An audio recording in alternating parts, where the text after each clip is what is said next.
Salut mes amis. Aujourd'hui, il y a une nouvelle leçon. Notre leçon est les accents. allons connaître ensemble. On distingue plusieurs sortes d'accents.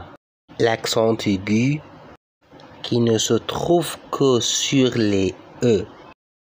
Par exemple, l'été, un éléphant. L'accent grave, qui peut se trouver sur le E, le A ou le U. Par exemple, le frère, la ou. L'accent circonflexe, qui peut se trouver sur toutes les voyelles sauf le Y. Par exemple, la tête, le râteau, mur, troll, l'abîme. Quelques remarques. L'accent circonflexe est un signe qui a remplacé une lettre disparue. La fête s'écrivait la feste. La bête et la bestiole sont un autre exemple.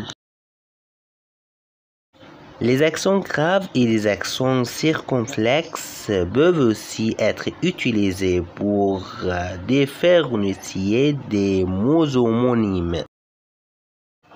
A et A, O et O, sur et sur. Quand doit-on mettre un accent? Pour le savoir, il faut couper le mot par syllabe. Si la syllabe contenant le son et se termine par une consonne, on ne met pas d'accent. Par exemple, terrible, terrible. F, faire, veste, sans, effervescence. Paternel, paternel. Complet, complet.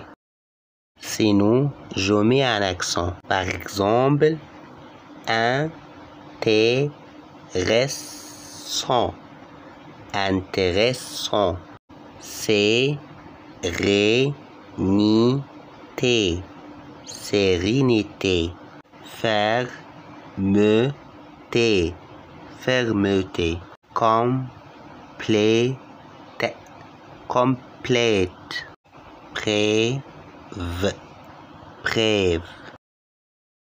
Accent aigu ou accent grave. Si la syllabe contient un E muet, on met un accent grave. Par exemple, père, dernière, chèvre, mystère, enlèvement, trèfle, lèpre, mère, frère. Sinon, on met un accent aigu. Par exemple, éléphant, éléphant. L'hétérogénéité, l'hétérogénéité. Mélodie, répétition.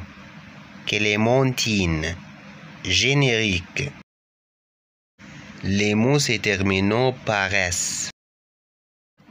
Lorsque l'accent grave apparaît en fin de mot, le mot est terminé par S. Par exemple, après, près, exprès, auprès, très, procès, excès. D. Préposition à distinguer de des articles. Merci beaucoup à votre attention. Attendez-moi à la prochaine fois. Salut!